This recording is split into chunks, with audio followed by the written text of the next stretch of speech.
Halo semuanya, ketemu lagi di channel gua Deltas Journey. Kali ini gue mau coba jawab beberapa pertanyaan yang ada di kolom komentar, baik itu di YouTube ataupun di TikTok.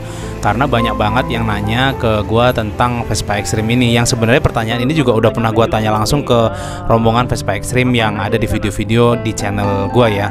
Jadi gue udah tanya langsung ke mereka dan gini gue coba jelaskan ke kalian. Dan kalau kalian ada yang tahu jawabannya, lebih tahu silahkan tulis di kolom komentar. Sebelumnya gue mau disclaimer dulu, ini adalah video-video orang-orang yang pernah gue temuin. Biasanya gue ngobrol, interview gitu, tanya langsung pengalaman-pengalaman mereka. Dan semua yang pernah gue temuin ini adalah orang-orang yang baik, orang-orang yang sopan, meskipun mungkin secara penampilan banyak tatonya misalnya, atau tato di wajah, tato di lengan penuh begitu ya. Tapi pengalaman gue pribadi, mereka adalah orang-orang yang baik dan gue mengenal mereka hingga saat ini ya. Bahkan gue sempet masih save nomor HP-nya gitu, masih sering nanya-nanya begitu. Nah sekarang pertanyaan yang pertama yang gue mau coba jawab, bagaimana cara mereka masuk ke dalam kapal? Apakah selalu bisa masuk ke kapal? Terus bayarnya berapa? Biasanya pertanyaan itu banyak yang nanya ya. Jadi ini mau coba gue jawab. Yang pertama, Vespa Extreme itu tidak selalu bisa nyebrang ya. Misalnya contoh yang biasanya mereka bisa seberang itu kalau naik kapal Roro dari Bakahuni ke Merak atau sebaliknya Merak ke Bakahuni.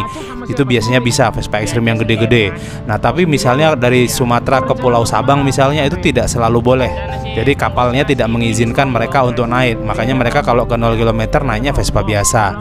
Dan mungkin pelabuhan dari Banyuwangi ke Bali atau dari Bali ke Lombok, mungkin ada yang membolehkan, mungkin juga ada yang tidak. Jadi tidak semua kapal membolehkan atau ferry membolehkan, tapi ada juga yang membolehkan begitu. Itu yang pertama. Kedua, cara mereka masuk ke dalam kapal itu ya didorong rame-rame. Makanya kalau kalian perhatikan, rombongan Vespa Extreme itu biasanya istirahat dulu di spot terakhir atau di titik terakhir sebelum mereka nyebrang.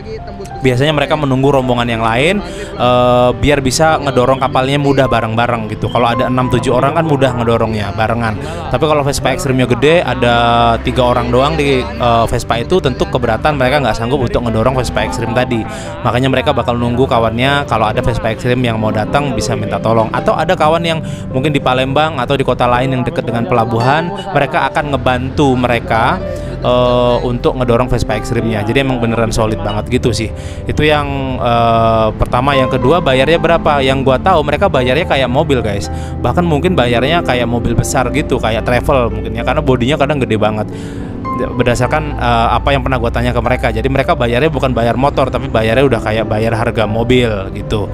Itu yang pertanyaan pertama yang paling banyak ditanya. Terus pertanyaan kedua itu biasanya mereka suka ditilang sama polisi enggak? Nah berdasarkan obrolan gue sama mereka, ada yang pernah ditilang dan ada juga yang enggak. Contohnya misalnya Arga yang gondrong tadi di awal video, itu asal Blitar, Vespanya gede banget, ada 100 roda lebih. Kalau kalian penasaran videonya silahkan cari aja di channel gue ini. Jadi dia bilang dia belum pernah ditilang sama polisi, jadi nggak pernah dia ditilang polisi, tapi bukan berarti tanpa usaha gitu. Jadi dia mencoba untuk menghindari polisi itu, misalnya dia jalannya malam jam 11 malam sampai jam 3 pagi misalnya. Terus dia menghindari kota-kota besar, jadi kalau ada kota besar dia lewat jalur pinggir aja biar tidak terlalu biar tidak bertemu dengan keramaian gitu. Atau misalnya ada polisi dan ya cara-cara tips dan trik seperti itu yang dia lakukan biar tidak bertemu polisi. Tapi ada juga yang cerita salah satu Vespa Extreme yang pernah gue temuin, dia di Pekanbaru ditilang sama polisi, motornya dibawa ke kantor pos, dibawa ke kantor polisi, dan akhirnya ya dia pulang tanpa Vespanya dan dia harus cari Vespa lain untuk melanjutkan perjalanan dia ke 0 km di Aceh gitu. Itu pertanyaan yang kedua ya. Sekarang pertanyaan yang ketiga. Botol-botol itu buat apa sih? Nah, botol-botol itu sebenarnya fungsinya banyak ya. Itu untuk melindungi mereka biar tidak terlalu terkena angin, atau misalnya kalau hujan tidak terlalu kecipratan karena air hujan misalnya begitu. Tapi secara umum sih gue bisa lihat itu adalah identitas sebuah Vespa Extreme gitu, bahwa ada Vespa yang stylenya seperti itu gitu. Dan yang terakhir biasanya itu mereka jual untuk nambah-nambah uang mereka, misalnya untuk beli makan, untuk beli bensin, atau beli solar ya, atau beli bensin lah ya, beli bensin untuk Vespa mereka. Karena Vespa itu lumayan boros gitu, lumayan boros konsumsinya, apalagi kalau mesinnya ada 2 ada 3 gitu. Nah terus kemudian pertanyaan berikutnya,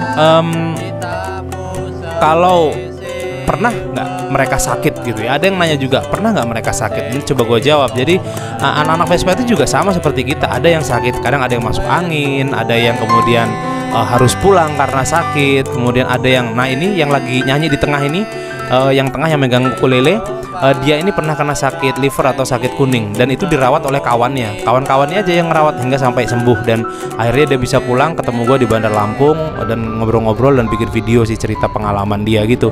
Jadi ada memang yang sakit yang kan namanya juga di jalan ya, kadang kena angin, kena hujan, capek, dan akhirnya kolaps juga, capek gitu guys.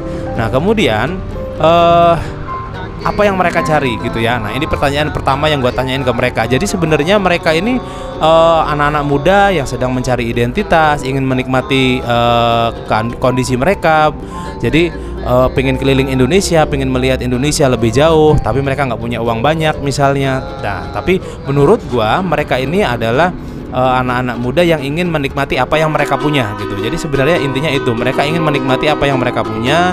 Mereka ingin jalan-jalan, menikmati masa muda untuk berkeliling Indonesia, tapi mereka punyanya Vespa. Jadinya ya mereka jalannya pakai Vespa yang mereka punya gitu guys.